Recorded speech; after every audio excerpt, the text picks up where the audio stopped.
मसीह यीशु के अजीम जलाली और कुदरत वाले नाम में आप सबकी सलामती। मेरे अजीज़ों में पास्टर साइमन जोसेफ एक दफ़ा फिर से आपकी खिदमत में जो है एक नए मजमून के साथ जो है मौजूद हूँ। आपसे रिक्वेस्ट है हमारे जो वीडियोस को लाइक कीजिए, चैनल को सब्सक्राइब कीजिए और बेल आइकॉन को जो है वो ज़रूर दबाइए ताकि हमारी आने वाली हर वीडियो आप तक बआसानी पहुँचे।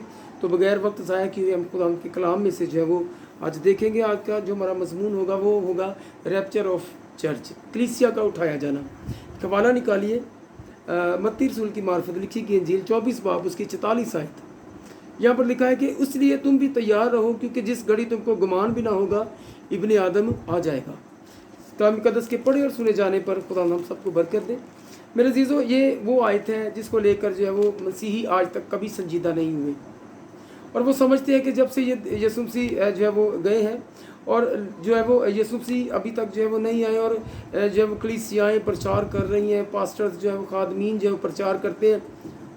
तो जो है पता नहीं वो कौन सा वक्त होगा, लेकिन हकीकत के अंदर जो है वो यही वो वक्त होगा।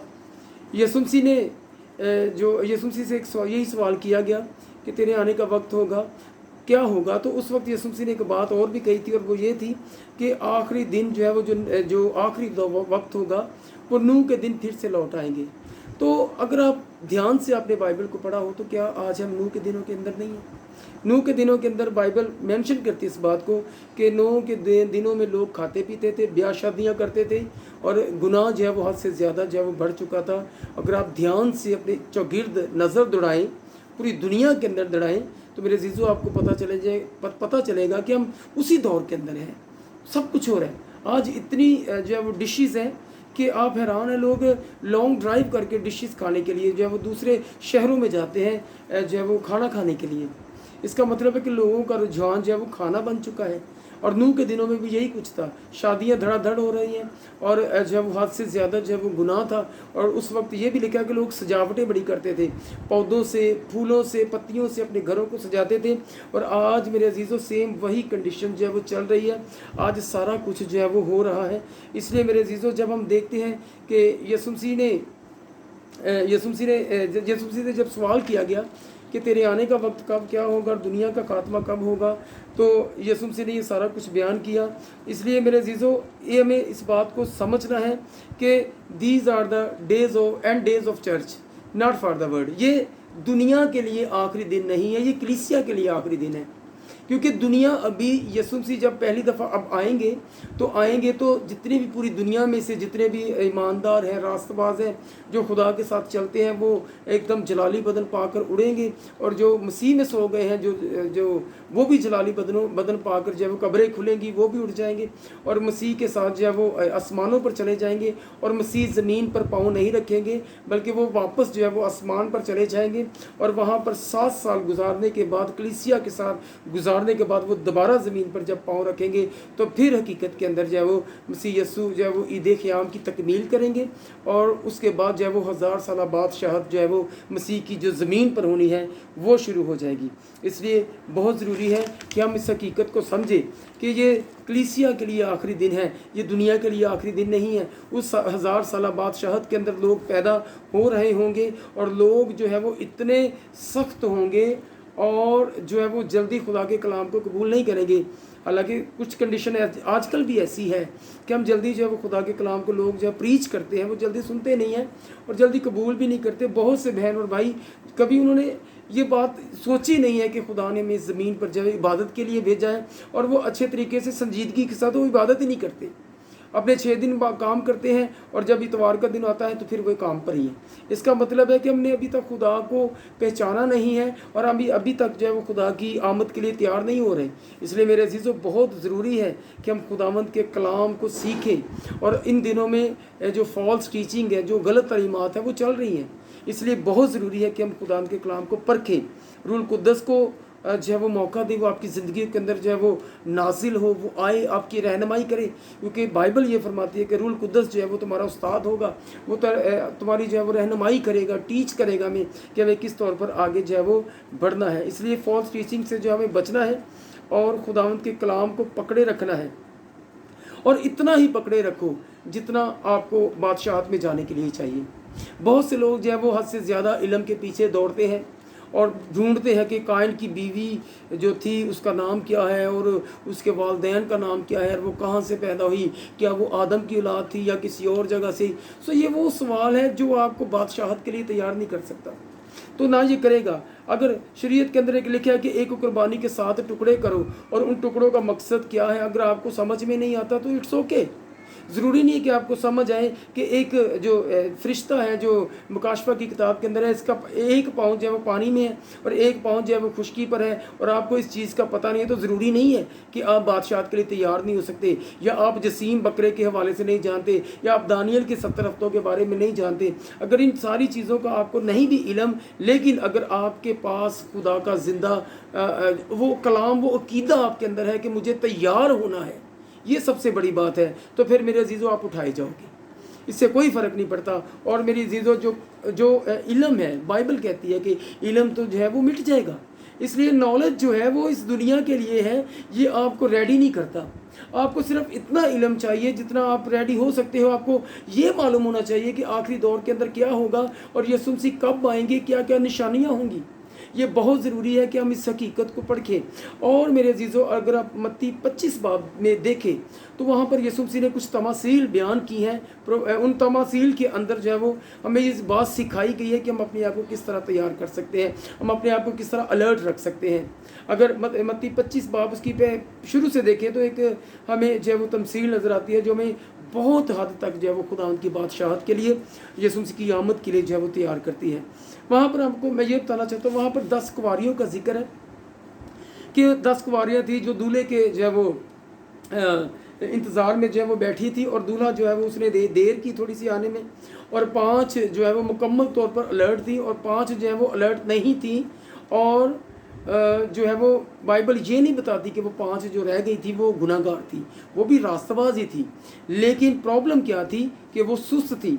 और बिली ग्राम ने एक अपनी बुक लिखी है, उसमें वो उसका टाइटल जो है वो 7 खतरनाक गुनाह, और उन 7 खतरनाक गुनाहों में उसका जो पहला नंबर पर गुनाह उसने मेंशन किया है वो सुस्ती है। यानी कि सुस्ती को उसने गुनाह किया है। इन कुंवारियों 5 कुंवारियों की ज़िंदगी के अंदर जो चीज़ मेंशन की गई है वो सुस्ती है। वो सुस्त थी तो रास्तबाज लेकिन सुस्त थी। आज बहुत से मसीही हैं तो रास्तबाज लेकिन सुस्त हैं। आज बहुत से मसीह चर्चिस में जाते हैं लेकिन वो सुस्त हैं, और जब कभी टाइम मिला चले गए, जब कभी ना मिला वो नहीं जाते। इसका मतलब है कि हम अलर्ट नहीं हैं। वो 5 कुंवारियाँ जो हैं वो अलर्ट थी और वो समझती कि दूल्हा किसी वक्त भी आ सकता है, और उन्होंने तेल जो है वो एक्स्ट्रा मिकदार में जो अपने पास ले रखा था। और तेल बाइबल मुकद्दस के अंदर लिखा है कि तेल पाकरू की अलामत और मस्सा की अलामत है, इसलिए हमें यह चीज़ कसरत के साथ चाहिए। और आपको मैं बताऊं, आप हैरान हो जाओगे, आपको ये चीज़ जो है वो फ्री में नहीं मिलेगी, आपको इसकी कीमत देनी पड़ेगी। और कीमत ना तो बहुत पैसा है, ना बहुत गोल्ड है, ना बहुत जो है वो चांदी है। सोने चांदी से आप नहीं खरीद सकते, आप बहुत ज़्यादा पैसों से नहीं खरीद सकते। और जो 5 रह गई थी, जब उसने बाकी 5 जा रही थी उनसे मांगा कि तेल, उसने कहा कि जाओ अपने लिए मोल लेके आओ। तो मैं आपको ये बताना चाह रहा हूँ कि ये जो मस्सा है, ये जो तो तेल है, आप जो है खुदा के सामने झुक के बहुत ज़्यादा टाइम निकाल कर खुदा के सामने झुकते रहो। जिस तरह दाऊद कहता है कि सुबह से लेकर शाम तक खुदा के नाम की हम दो, हर वक्त खुदा की हजूरी में झुको। वो आपको तेल से, अपने मस्सा से लबरेज करेगा, फिर आपके पास ये बकसरत होगा। और जब दूल्हा आएगा तो फिर आप परेशान नहीं होंगे, आप उसकी आमद का हिस्सा बनेंगे, आप उसकी जो है वो बादशाहत का हिस्सा बन जाएंगे। इसलिए मेरे अजीज़ों, आज हमें इन स्ट्रेंज जो टीचिंग्स हैं, इन पर फॉल्स टीचिंग्स हैं, इन पर ध्यान धरना है। हम आखिरी दौर के अंदर जो है वो जा चुके हैं, और आज सेम नू वाले काम हो रहे हैं। लोग खा पी भी रहे हैं, लोग सजावटें भी कर रहे हैं, लोग जो है वो शादियाँ भी कर रहे हैं, और गुनाह हद से ज़्यादा है। इसलिए मेरे अजीज़ों, हमें ध्यान धरना है कि क्या मैं गलत तो नहीं जा रहा। मैं बहुत से लोग ये भी कहते हैं कि जब वो चर्च जाना ज़रूरी नहीं है, खुदा यीशु आपके दिल में रहता है। ओके, वो रहता है, लेकिन वो गुनहगार के दिल के अंदर नहीं रहता है। ऐसा मुझे बाइबल नहीं सिखाती। इसलिए मेरे अजीज़ों, इसके लिए आपको जाना पड़ेगा, आपको चर्च में जाना पड़ेगा। इसलिए अपनी जिस्म की इस सुस्ती को दूर कीजिए ताकि आप तैयार हो सके। और मेरे अजीज़ों, मैं आपको बताऊं कि जब हम इन स्टूडेंट्स की तरफ देखते हैं तो जितने भी स्टूडेंट्स जो है वो एग्ज़ाम देते हैं, और जो बुक्स जो है उनको मिलती हैं, उन बुक्स के अंदर सवाल होते हैं, आगे जवाब भी होते हैं। अगर सवाल के साथ जवाब भी है तो उनको स्कूल जाने का क्या फ़ायदा? फिर तो उनको स्कूल नहीं जाना चाहिए, क्योंकि जवाब तो किताब के अंदर है। और ना घर बैठकर जो है वो अगर डॉक्टर या इंजीनियर बन जाते तो घर बैठकर ही बन जाते, वो क्यों यूनिवर्सिटियों के अंदर क्यों जो है वो इतनी फीसें जो है वो भरते हैं और भर कर जो है वो एडमिशन्स जो है वो लेते हैं। इसका मतलब है कि हर चीज़ आप घर बैठकर नहीं कर सकते। आपको खुदा की आमद में शरीक होना है, आपको उसकी बादशाहत का हिस्सा बनना है। आप घर बैठकर नहीं हो सकते, आप बन सकते, आप उसका पार्ट नहीं बन सकते। इसलिए आपको चर्च ज्वाइन करना पड़ेगा, और एक ऐसा चर्च ज्वाइन करना पड़ेगा जो कलाम के मुताबिक चलता हो। आज बहुत सी कलीसियाँ हैं, मैं किसी कलीसिया का, मैं किसी और तलीम का जिक्र नहीं कर रहा, मैं सिर्फ आपको ये कहना चाह रहा हूँ कि आप कलाम को खुद पढ़ो और देखो कि कौन सी तलीम जो है वो मुझे मसीह की मानद जो है वो बना रही है, और कौन सी तलीम, कौन सा चर्च मुझे मसीह के बदन के अंदर शामिल होने का जो है वो असूल बता रहा है चर्च, और कौन सी टीचिंग को लेकर जो मैं आगे बढ़ सकता हूँ। इसलिए मेरे अजीज़ों, आपको बहुत ज़रूरत इस बात की है कि आप खुदावंद के कलाम से भरें और मसा से भरें, ताकि आखिरी वक्त के लिए जो है वो आप अलर्ट रह सकें, आप कायम रह सकें। इसलिए मेरे अजीज़ों, आपका बहुत ज़रूरी है आप जो है वो कलीसिया के अंदर जाएँ। आपका बहुत ज़रूरी है आप किसी ना किसी चर्च को ज्वाइन करो। अगर करते हो, ईमानदारी वफादारी से करो। अगर कोई चर्च ज्वाइन नहीं किया अभी तक तो इरादा करो इस बात का। और कलीसिया का इकट्ठा होना बहुत ज़रूरी है। और जब कलीसिया इकट्ठा होकर खुदावंद के सामने झुकती है तो मेरे अजीज़ों, खुदा उसकी फ़िक्र करता है। फिर जो कुछ भी होता है, इब्लीस जो है वो शिकस्त खाता है।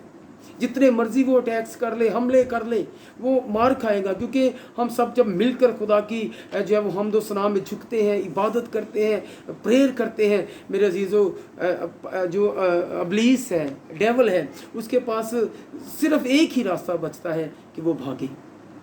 हमने इसको भगाना है। इसलिए मेरे अजीज़ों, आज पुराने अहदनामा के अंदर क्या होता था? पुराने अहदनामा के अंदर जो है वो जो नबी होते थे वो अपने जो है वो अपने कपड़ों के साथ एक पटका बांधते थे, और उसके अंदर जो है वो एक कुप्पी रखते थे तेल की, और उस कुप्पी में से जो है वो तेल, जिसको खुदा कहता है कि इसको मसा कर, तो उसको वो मसा करते थे। लेकिन आज वो दौर नहीं है। आज दौर कुछ और हो चुका है। आज होली स्पिरिट हमारे अंदर है, आज पाकरू जो है वो हमारे अंदर है। इसलिए मेरे अजीज़ों, एक ऐसा मसीही बनने की ज़रूरत है जो controlled by the Holi spirit, जो पाक रूह के कंट्रोल में हो, उसकी आंखें रूह कुद्दस के कंट्रोल में हो, उसके हाथ, उसकी सोचें, उसके ख्यालात, उसके एहसासात जो हैं वो पाक रूह के कंट्रोल में हो। और फिर मेरे अजीज़ों, ऐसा शख्स जब गुजरता है उसके अंदर से मसीह यीशु का किरदार नजर आता है। हमें ऐसे मसीही बनना है। हमारी बातचीत जो है वो खूबसूरत होनी चाहिए। फिर ऐसा शख्स जो है वो हर बहन को, हर औरत को मुंह से सिर्फ बहन नहीं बल्कि उसको दिल से अपनी बहन समझता है। फिर ऐसी बहन मुंह से उसको भाई नहीं कहती बल्कि दिल से उसको भाई समझती है। आपकी ज़िंदगी के अंदर जो है वो फिर एक म्यार आ जाता है। आप मुश्किल में जब जाते हो तो मेरे अजीज़ों, जब आप पकीज़ा और मुश्किल में जाते हो तो फिर आपकी प्रायोरिटी जो है आपके रिश्तेदार नहीं होते बल्कि खुदा होता है। आप जब देखते हो कि मुश्किल आ गई है, आप सबसे पहले क्या करते हो? आप अपने कमरे को बंद करते हो और घुटनों पर आते हो और खुदा के सामने झुक जाते हो। ये हकीकत के अंदर वो मसा लेने के लिए जो है वो आपकी कोशिश है। इसलिए मेरे अजीज़ों, मसा लेने के लिए आपको बहुत कुछ करना पड़ता है, लेकिन मसे को गंवाने के लिए 100 रास्ते हैं।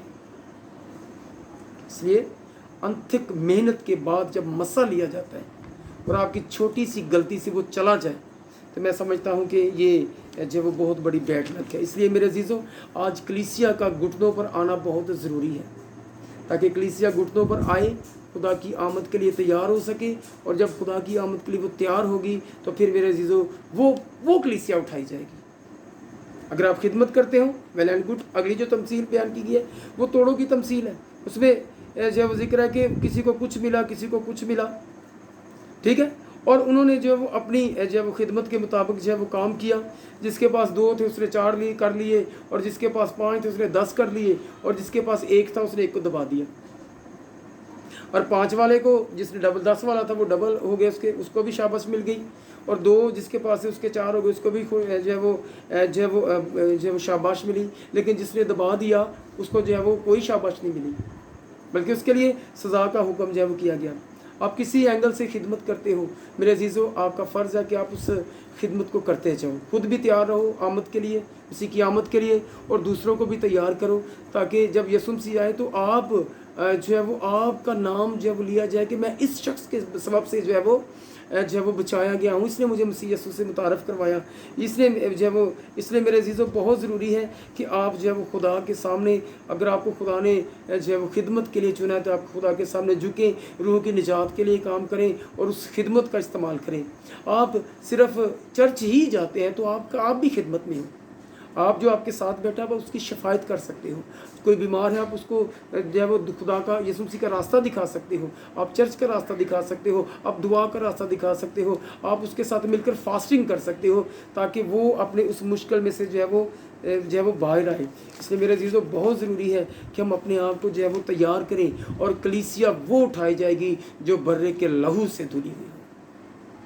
अगर आप अपनी समझ का सहारा लेंगे, हम साल 30 बाब के अंदर लिखा है कि तो जो वो अपने फहम पर जो है वो तकिया ना कर। इसका मतलब है कि तू अपनी जो है वो अपनी अकल पर भरोसा ना कर, अपनी अकल का सहारा न ले, बल्कि तू ना दानिशमंद बन, बल्कि तू खुदावंद के कलाम पर तवक्कल कर। और खुदावंद का कलाम ये कहता है कि हमें तैयार होना है, और तैयार होकर जो है वो खुद भी तैयार होना है, दूसरों को भी तैयार करना है, ताकि वो भी उठ सके, ताकि वो भी जो है मसीह की आमद का हिस्सा बन सके।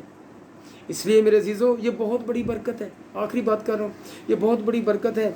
और मेरे अजीज़ों अब जब यीशु मसीह आएंगे तो जो कलीसिया उठाई जाएगी वो जलाली बदन पाएगी, और जब वो जलाली बदन पाएगी और जब यीशु मसीह के साथ जब दोबारा नीचे जब ज़मीन पर उतरेगी वो बादशाहत का हिस्सा बनेंगे, और जब वो जलाली बदन के साथ ही जो है वो रहेंगे बादशाहत के अंदर। और उस वक्त जो है वो लोग जो है वो पैदा हो रहे होंगे और मर भी रहे होंगे, और जो है वो लोग हद से ज़्यादा सख्त होंगे, लेकिन बहुत कम लोग होंगे जो मसीह यीशु को जो है वो कबूल करेंगे, तौबा करेंगे, रिपेंट करेंगे। तो जो रिपेंट करेंगे उनके लिए भी ये जलाली बदन वाली बरकत नहीं है, जलाली बदन बनने वाली बरकत उनके लिए भी नहीं है। जलाली बदन के लिए बरकत जो है वो सिर्फ ये है जो आज कलीसिया बन रही है।